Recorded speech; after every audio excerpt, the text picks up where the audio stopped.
All right, y'all, welcome back to the Dang On Show here, man. It's Anti-War Radio. I'm Scott. Got my hero, Gareth Porter, on the phone here. I'm on the second floor, but somebody's on my roof. Jeez, I hope it's not feds with machine guns. Yeah, probably not. There was a Cobra helicopter hovering overhead in Hollywood today. Maybe just for a movie. I hope. Okay. So, listen, Gareth, welcome to the show, et cetera, as always. Thanks, Scott, as always. Thank you for joining us today. Now, listen, I got to ask you all about Afghanistan here, but I'm nervous, man, because I got to do live Russia TV today, and I'm going to debate Iran and their nuclear program, I think. Do you think I'm up for it? You are up for it as much as anybody in this country is. Well, that kind of worries me. There's you and me and poor old Doc Prather's retired now, and there's Mohammed Sahimi, the heroic Mohammed Sahimi, Flint Leverett, and Hillary Mann Leverett, and Phil Giraldi. Am I out of people who are good on Iran? Well, Is that my whole list? There are other people, but I think the people who've really followed the nuclear issue very closely, you've covered most of them. Yeah. Well, there's only 300 million Americans, so it's not like, that's a pretty big percentage, right? That's okay. It's good enough for All what we need right now. All right. Well, we'll see what we can do. You know me, I always interview my heroes like you on this show instead of these kind of right-wing talking point warmonger sorts. So and I thank you for that, Scott. I'll just whatever. I'll do what you can. I'll do what I can. If I failed, and that's okay too. I'm like, but I want to stop a war before it starts. I can't end any of the current ones apparently. So if I can, preemptively stop a war, I'd like to try. Well worth trying. All right. So now tell me all about Saint David Petraeus, the future military dictator of America, the greatest general who's ever lived in the history of mankind, who won the Iraq War in a great victory and is now saving Afghanistan. Right. And let me start by giving my personal mea culpa here. It's time for me to confess that as much as I have been a skeptic, to say the least, about Petraeus and have, found his lying and deception to be egregious many, many times since he began to be the commander in Iraq in early 2007, I nevertheless believed that Petraeus was intelligent enough to see that when he took over as commander in Afghanistan, he was up against something very, very different, and that he would be clever enough to find a way to tack in Afghanistan so that he would not get tagged with what is certain to be a disaster. I mean, it's clearly a disaster, not just in the making, of already more or less made. And so I thought that he would have some plans up his sleeve that would take advantage of any off-ramp, as it's called in the Washington talk. I thought he would take advantage of them to basically find an exit strategy. He is doing exactly the opposite as far as I can see. In fact, that is the headline of the past week or so, that Petraeus has indeed taken a position that puts him at odds with the Obama administration on the mid-2011 deadline, by suggesting, first of all, that he might ask the administration to the president to forego or postpone any withdrawal of troops at that point, on the grounds that the situation on the ground does not support or merit any withdrawal. And secondly, a point that's, I think, less well understood, less well known, he has suggested that he would not even support a substantive or symbolic handover of security responsibility to the Afghan National Army, the ANA, by suggesting the way he characterized the handover that he would favor, and he didn't even call it a handover. He said, well, the United States would do a little bit less and the Afghan Army would do a little bit more. That's not a handover of responsibility by any means. And so he's putting himself in a position to, it appears, to fight for a prolongation of the war in a way that is directly at odds with the administration's policy. And we know this, I think, from the book that was published earlier this year. Well, hold it right there, because I was going to get to that presently here. I got to challenge your premise here that Barack Obama is anything but a blood-soaked monster who lives all day, every day to murder people and loves it. I understand that's a widespread view, and I disagree with it. And there is some, compelling evidence to the contrary here, in a sense. This guy, Jonathan Alter, who's, the David Frum of the Obama team, basically, they told him to tell us that Obama really meant it about this July 2011, beginning of the withdrawal from Afghanistan deadline, that he had this conversation with Petraeus where he said, I'm serious now. You promise you're going to be able to get it done, and you're not going to come to me saying you need more time. Now, you're telling me you accept that premise of this whole thing. Is that right? And Petraeus says, yes, sir, I agree. And, I think there are a couple of points to bear in mind about this account. One is that, this is obviously an emanation, a further example of sort of Bob Woodward kind of journalism.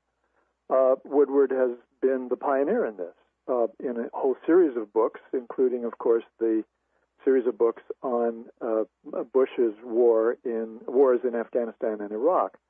And what Woodward has done in those books is quite interesting. He has continued to obtain the actual documents of internal meetings within the White House, particularly. Basically White House meetings. That is a new kind of journalism. In many ways, I find Woodward's journalism reprehensible, but it is extremely valuable for a historian to have those documents. These, in some cases, rather long excerpts from documents directly quoted from the meetings. And I have a strong hunch that that's exactly what we have here in the case of the Alter book, because I think Woodward has, in fact, set a new standard, has provided a model for journalists to establish the credibility of the accounts that they're getting, and that's what we have here in the case of the Alter account. All right, now Bob Dreyfus came out, months and months and months back, I forget. It's funny, I'm not able to place on the timeline in my head. Maybe it was a year ago, maybe a year and a half or something. He asked General Petraeus, I think at an AEI conference, hey man, so what about the July 2011 beginning of the drawdown date? And Petraeus said, hey, let's not start moving the timeline to the left now, Dreyfus. It was August 2011. And Dreyfus says, no man, it was July. That's the West Point speech. Yeah, I didn't know about that. Yeah, it was on Bob Dreyfus's blog in The Nation. So this guy, you talk about him saying, you mentioned him saying, we'll do a little more or a little less and they'll do a little more. And we have the Dreyfus anecdote there. And then now this is on top of your article, the Petraeus bait and switch at original.antiwar.com/Porter. There's a brand new one today at news.antiwar.com by the heroic Jason Ditz. And it's called Petraeus Vows Not to be Rushed Out of Afghanistan. And et cetera, et cetera. Bob Woodward's book comes out. Not to worry, insists General David Petraeus.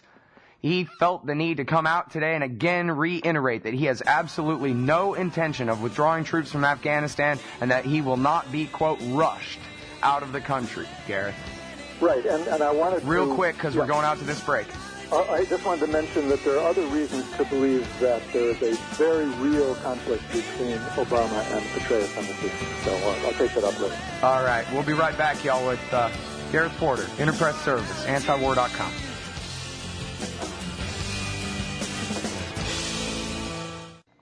You can sign up for the Liberty Radio Network email updates at updates.lrn.fm and join us on Facebook at facebook.lrn.fm.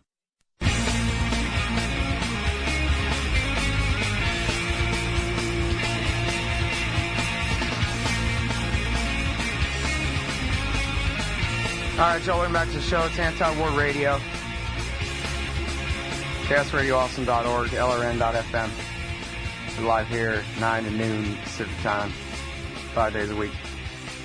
All right, Gareth Porter's on the line. We're talking about General Petraeus undermining the civilian elected president of the United States' policy that this war will begin to come to an end, if you can believe that, in July of 2011. Go ahead. The other point that I wanted to make, just to bolster the thought or the point that I talked about earlier, that Petraeus and Obama really do have a serious conflict here. It's not just, as sometimes it's suggested, a kabuki play with Obama pretending to be somehow opposed to Petraeus's perspective or policy preference. And we go back here, if you remember, to 2009, when there was a period of some months when Obama was considering, weighing, and analyzing his options in terms of the essentially demand from McChrystal for, we didn't know exactly how many tens of thousands of troops. There's some reports that it went up to 80,000 as one option that McChrystal was identifying as basically what he would love to have.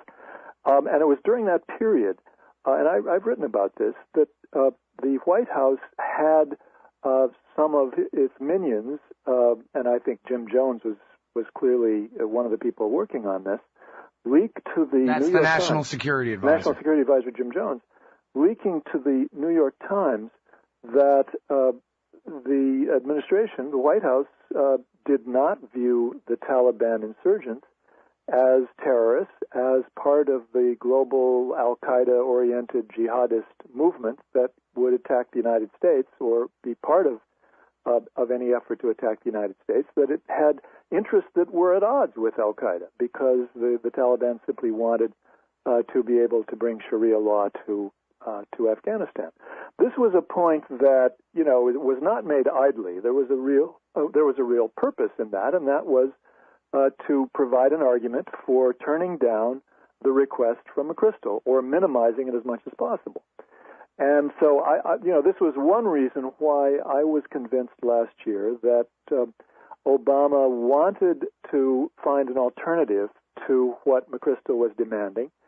And at the same time, we know that he is subjected to the advice of his handlers, his political advisors, telling him that, no, you can't do that. The right wing's too powerful. This is too conservative a country. You'll be crucified and so forth. And, the news media, as you and I both know, are part of that movement, part of that right-wing political force that puts pressure on a president who tries to do something that is the opposite of the interests of the military. That's exactly what we saw in Iraq. That's what we're seeing on Afghanistan. So I think we need a somewhat more nuanced picture here. I'm not defending President Obama. I think that in many ways he's shown himself to be a man without any political courage or principles by the way in which he's handled Iraq. And even on Afghanistan. All he ever was a product, man. He's a tube of toothpaste. He's an American Idol star. He's not a president. He's not anything. Well, I don't disagree with any of that. But at the same time, I think we have to have an understanding that there are bound to be contradictions and, basically real conflicts between the interests of the White House and the interests of the military in terms of, the military wanting things that are not in the interests of, the President of the United States, who has his own concerns, which are different from those of the military. Isn't it funny, though, that, it seems like all the time the civilians want to bomb Iran, and it's the military that says, no, man, all our guys in Afghanistan and Iraq will get killed. Our bases in Bahrain will get bombed. We can't have that. Well, on that one, you're right. There's a military interest that, in many ways, overrides the right-wing civilian political views, which are both some of them found somewhere in the bureaucracy, but mostly, of course, outside the U.S. government. But on when you're the military and you already have your war, your interests are to make that war go on as long as it's necessary to avoid any suggestion that you were defeated, and if possible, to make it possible to pin the blame for the ultimate failure on the civilians in the White House. So, I mean, that's an overriding institutional prerogative. Especially when it's Democrats in the White House. It fits the of course, Vietnam narrative perfectly. That's right, exactly. Mm-hmm. So I just want to underline that we need to depersonalize the analysis of this situation and set aside our feelings about Obama as a fake in some way, as not what he pretended to be or whatever, and bear in mind that all may be true, but in the end, he may indeed have interests and a policy preference that is very different from that of the military, and that is a fact that could be very important. And I believe that we are going to see over the next several months continued playing out of this conflict. It's going to be a very, very interesting period. Yeah, well, now, so all this hype about, I kind of was on break there a little bit, and I got way behind in the news, and I've been just extremely busy with other things. And I saw the headlines, but I didn't get to see what's all this about Rahm Emanuel and maybe others are leaving the administration over this conflict, Gareth. I'll tell you the truth. I've not seen the Rahm Emanuel story. I've been focusing myself on. Well, wasn't that part of the Woodward book? Leave out Emanuel for the moment. Wasn't part of the Woodward book that there's a real divide among the civilian political advisors and everybody else in the White House over this? People are leaving over this or something? I told you to just make that up or what? I have not seen the story about people leaving. I've only seen the story yesterday about the various comments that were attributed to people, including Petraeus, saying they're effing with the wrong person.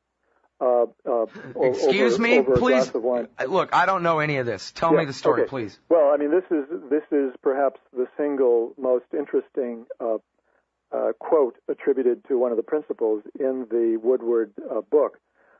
This is a comment made by Petraeus on a flight, if I remember correctly, but in any case, in the presence of his staff, over a glass of wine. Believe it or not, Petraeus made the comment, and there's no context for this, so you have to kind of fill in the blanks. But he said, they, meaning the White House, are effing with the wrong guy. And so this clearly underlined the fact that this was last May. This was May of 2010. And I have not tried to, at this point, try to figure out exactly what the issue was most likely to have been. You know, the Washington Post says this morning or last night, I think it was the Post, maybe it was the Times, White House doesn't dispute any of this characterization or whatever. The Woodward book is fine with them. That's their official comment. Right. And this man is still in charge of this war.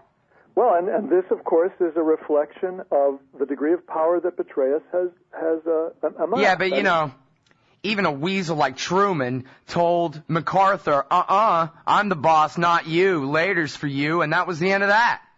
Of course, and that's what our current president ought to be doing. There's no doubt about it. But, I mean, the political reality... Well, wait a minute. The political reality in 2010 is not the same as the political reality in 1950.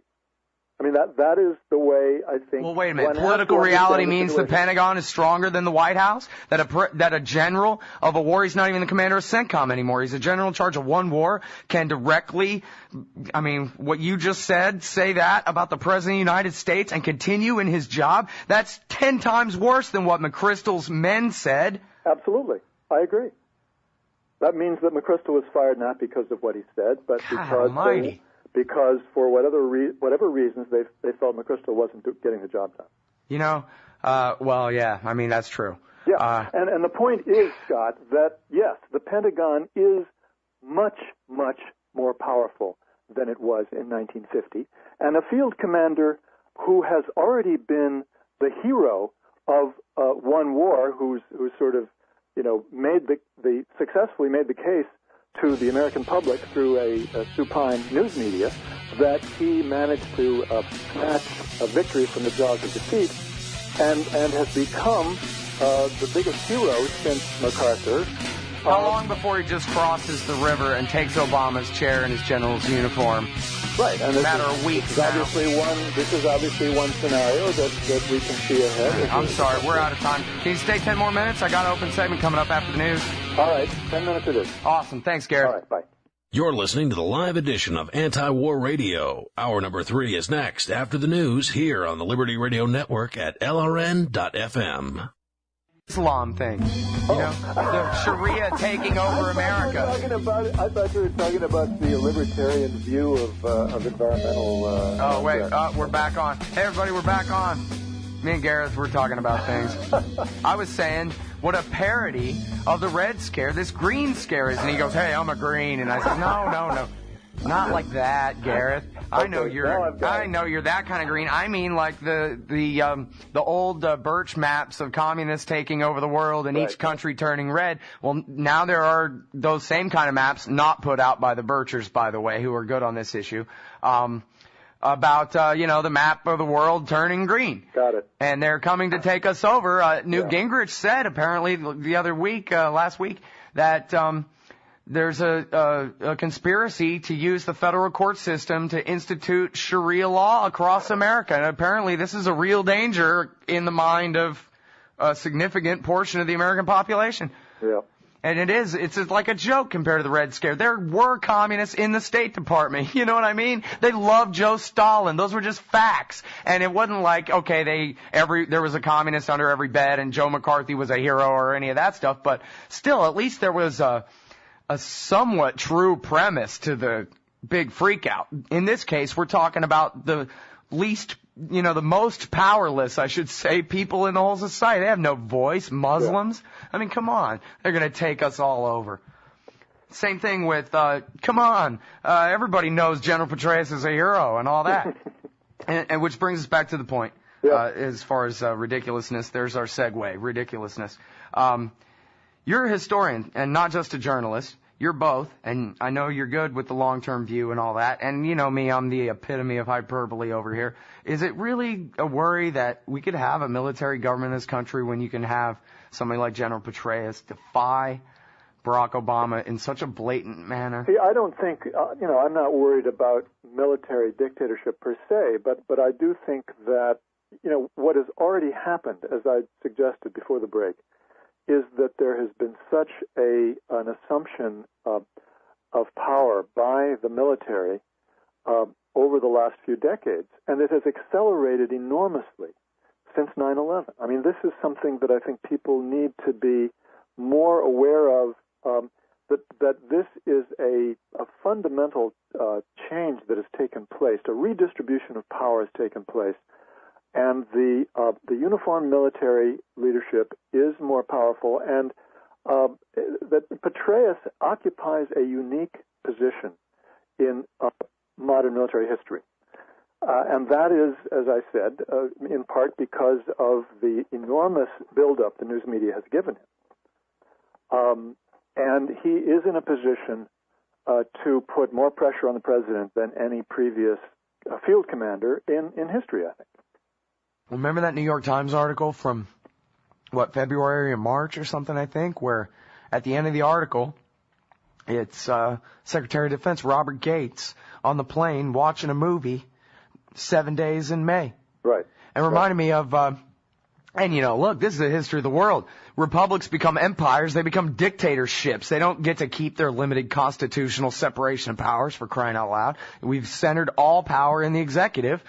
And so, it's just a fight over who gets to be the executive now. But really, the modern way of accomplishing what was portrayed in 7 Days in May is not the sort of overt military takeover. It's the velvet glove that has been used so effectively by manipulating the news media and getting their message to be the narrative that the vast majority of Americans believe, and which then sort of shapes the political process in so many different ways.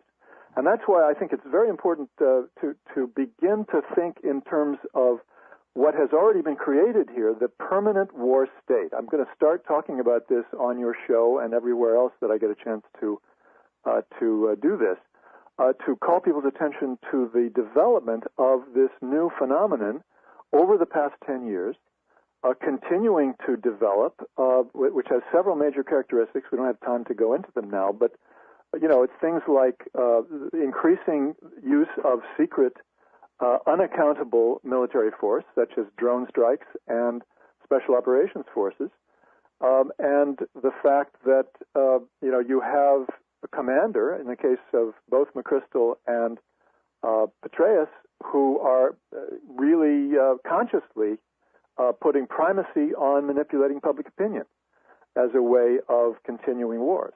Yeah, well, Robert Higgs at the Independent Institute, the author of Crisis and Leviathan, he calls it participatory fascism. There's no point in having the generals, unless they just, one individual really wants to or something. There's no point in them crossing the Potomac and taking over the White House. Exactly. It's as long as everybody still thinks that the statue of Abraham Lincoln is running things up there or whatever, and it's we the people and all this crap, then we'll put up with anything. Sure. As long as the emperor is not literally wearing a black cloak and shooting lightning out of his hands, we will not recognize him as such. Yeah.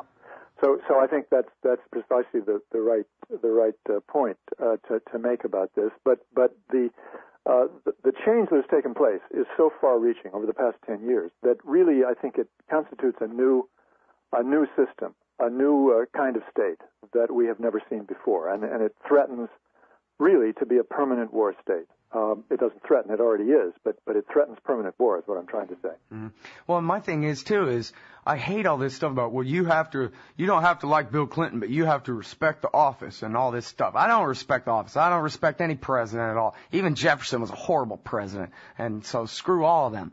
But the thing is, I sure prefer a civilian presidency to military dictatorship. And when we're at war and we have a president who's so weak and has just completely spent every last cent of his political capital, mostly with his, ridiculous domestic things, and then betraying his entire base by continuing almost every thing of the worst things that George Bush ever did. Really, he's even still torturing people under Appendix M of the Army Field Manual. He's the only improvement that I can think of is he no longer claims the unlimited authority of the King of England. He now claims that the authorization to use military force from the Congress gives him, ultimate authority over the world. Well, in some ways, I would even argue that Obama is worse than Bush, and I would specifically refer to a case that I've just recently become aware of where Obama is actually going further than Bush ever did in terms of persecuting whistleblowers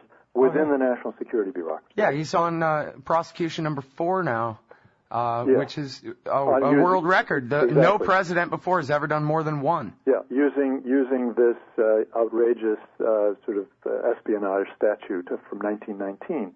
Yeah, everybody's got to keep one tab open to salon.com/opinion/Greenwald. You'll never miss one of those again.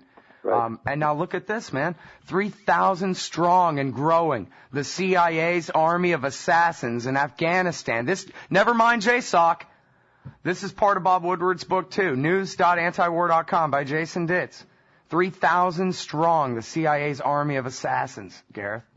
Yes, this is something that I had not heard of, had not seen before, and I've not had an opportunity to try to track it down further. But obviously it refers to a paramilitary group used by the CIA or the military or both to supplement the Special Operations Forces assassination teams, which, by the way, I just heard yesterday at the Institute for the Study of War that there are 5,000 Special Operations Forces now in Afghanistan carrying out night raids and targeting people's homes. And in the process, of course, killing hundreds of innocent civilians. You wrote about that in your last piece, right? Right. The Petraeus exactly. bait and switch, where they raid a house, and then just like a bunch of Texans, people come out with rifles, going, what the hell's going on here? And then they wax the entire neighborhood, just light them up, boys. Anybody who steps out of their house to find out what's going on, because of course they make all this noise, all this racket, and people think that there's people coming into the village or the neighborhood with guns who are a threat. And they come out with their guns, and they're immediately shot and killed. And, of course, many times, women behind them are also killed. And every time that happens, we now know if they feel they can get away with it, the women as well as the men are included as Taliban in the reports. But that's not in the bait and switch. That's in the previous article for IPS. Oh, I'm sorry. That would be doubling of night raids that's backfired in Kandahar. Right. Again, original.antiwar.com/Porter. And hey, Michael Hastings talked with McChrystal's guys. They told him themselves. Oh, that's the music. Okay. We create 10 new enemies every time we kill somebody, Gareth. So That's McChrystal's own ratio. He's Mr. Delta Force, Mr. Targeted Assassination. He says every time we kill even a fighter, I guess, he's not even saying an innocent person. Every time we kill someone, we create 10 new enemies. Exactly. Let's keep going. And yet they still do it. Why? Because they really are not fighting for security of the American people. They're doing it because it's an institutional interest. That's what they do. And, they don't care. Yeah. Well, geez, I really wish people would snap out of it. It's so simple, isn't it? I mean, hey, the Pentagon is a giant interest group. Come on, guys. Yes, You really want your great-grandson to die in the long war, turning Central Asia into our old West or something? North America has the right to rule the world forever. You're going to give up your own blood for that? Yeah. I mean, come on. Don't be a It's sucker. ridiculous, man.